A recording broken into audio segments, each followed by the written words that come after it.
Paul Gray, thanks for sitting down with TalkToDrivers.com. Thank you very much. I appreciate being here. How does it feel to be the oldest rookie in USAC history? It's a huge honor. There's been a lot of rookies over the years in the various divisions. I am really the only true rookie, meaning driving a midget for the first time in a particular division. Not having come from some other division. Up to there's a lot of guys that are getting rookie honors this year that have driven in those other divisions and series. So they're not really true rookies. So yeah, it's a huge honor, especially at my age. Why did you choose midgets after your stock car career? I drove stock cars for over 25 years. I guess going back to 1973, we came out to our first Indianapolis 500 race, and I was familiar with midgets, at that time. Later years, I remember watching ESPN and midgets, and midgets at places like Winchester, and then the indoor races at the Dome and things like that. I just really always liked midgets. I always thought that it would be something that if I had the opportunity to do, I would. Living over in Maryland on the Eastern Shore, Mid-Atlantic region, those states of Maryland, Virginia, and so forth, where I lived and where I was racing, wasn't very many midgets. We had some URC sprint cars in that area, but I always thought that maybe one day after our kids were grown, we would move to Indiana, and I would pursue the midget career that I'd always thought about. And we moved out in 2005. I went to races during the complete year of 06. Traveled with Mel Kenyon, and made a decision, to go for it. So 07 was our first midget year.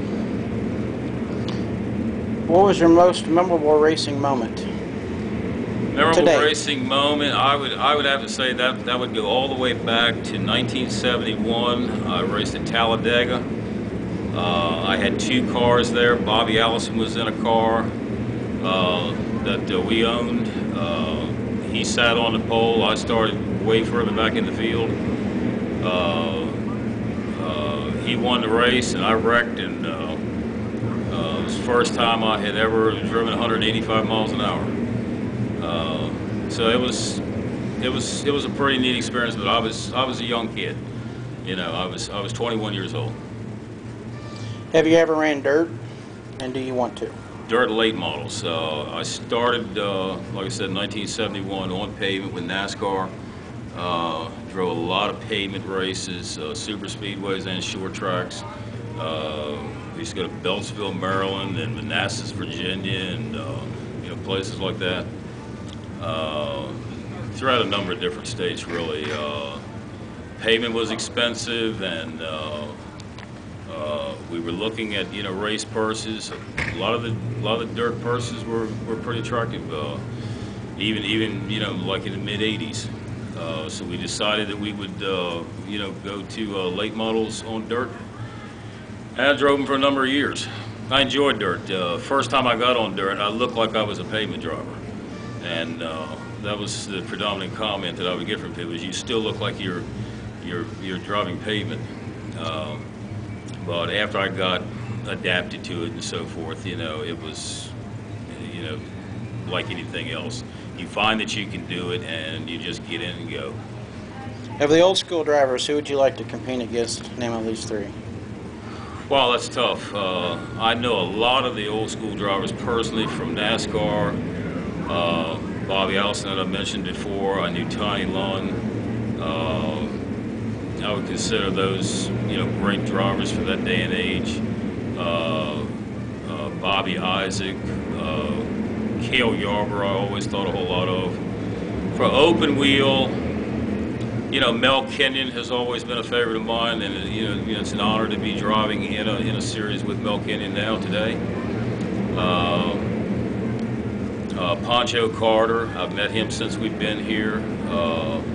He was one of the really great USAC open wheel stars of his day. There's a lot of people. I You know, Billy Peterball, you know, he drove in the Indianapolis 500.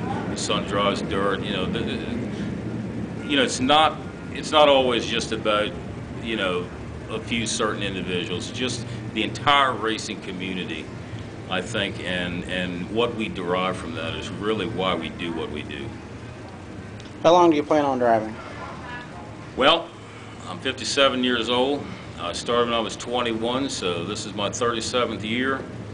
I'm in pretty good health. I feel good. I feel like that I'm still able to do this. I could see myself really doing it for a number of years. You know, Mel Kenyon is what, 74 years old. I don't think I'm going to be driving midgets when I'm 74, so I don't think I'll you know, break that record. Even though Mel and I are the oldest ones in the series today. But you know, at 57 and 74, you know, that's a lot more years that, you know, Mel is gone, and I don't think Mel is going to quit yet. I see him in him at least another year or two. I see myself doing it maybe another 2 or 3 years, 4 years. You know, I could see myself possibly as a car owner. I'd probably be involved. You answered the next question. When you retire? Yeah, you know, my wife enjoys it as much as I do. She's a USAC car owner this year for the Hawk Graded Midget, the number 28 that we drove in the regional series this year. I'm, you know, here at the Rumble Series in Fort Wayne. Bill Benefield has a number 16B car here that I'm driving as a Fontana Midget.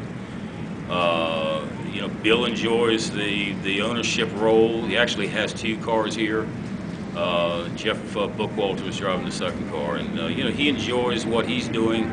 You know, he's involved. Bill has been in this for probably 35 years. I could see myself doing that, but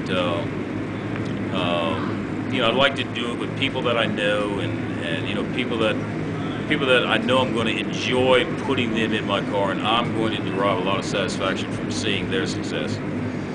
Do the kids come to you for advice, and do you go to the kids for advice? I go to them just to meet them, because I'm pretty amazed at some of the skills that I see in very young people today. I enjoy meeting everybody, whether it be, you know, fans or other drivers or car owners. I have met and talked to so many people and learned so much about midgets.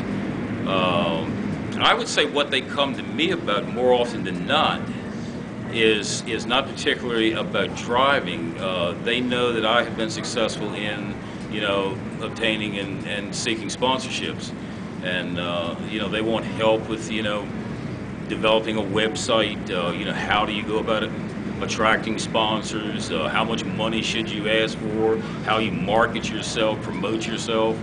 So I have been known to stand around on more than a few occasions and, you know, take someone aside and say, okay, this is what I want you to do.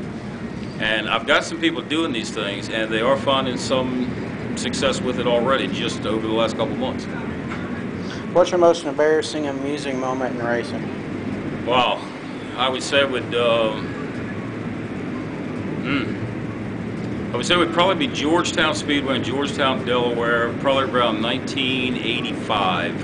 It was a late model race. It's a very fast half-mile dirt track.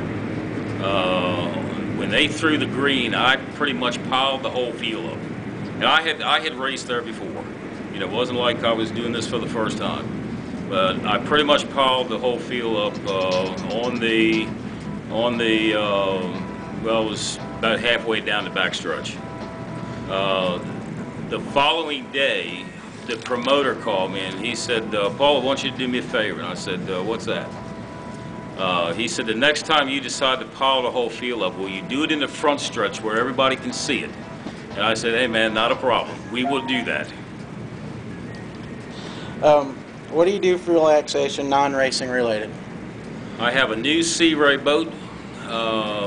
Haven't got to use it much since I bought it. It's a beautiful boat. You can see it on my website, paulgray28.com. I've actually got it for sale because since we got into midget racing, we just really have not had time to use it. But you know, coming from Maryland, we did a lot of boating out on the Chesapeake Bay, you know, Choptank River over there, around Annapolis, Maryland, that area. You know, beautiful, beautiful boating area. You know, you eat seafood and hang out and have a few beers, you know, on your boat, and everybody's having a good time. Very, very similar to racing. You know, the boating, you know, people and the racing people. There is a lot of hanging out, and you know, everybody's got a story to tell, and of course, you know, some of it you can believe, and most of it's made up as we go along. But other than that, you know, it's all fun. Paul Gray, thanks for spending some time with TalkToDrivers.com. Kyle, I appreciate it very much. I've enjoyed your website, the other interviews you've done. I know I am not the big name of some of the interviews you've done, Dave Darling and Brady Bacon, you know, people like that. They're all great drivers. It's just an honor to me to be included on a website that would have these you know, great USAC drivers. So I wish you well. Enjoy your website. Much success to you. Thank you. Really appreciate it. Thank you.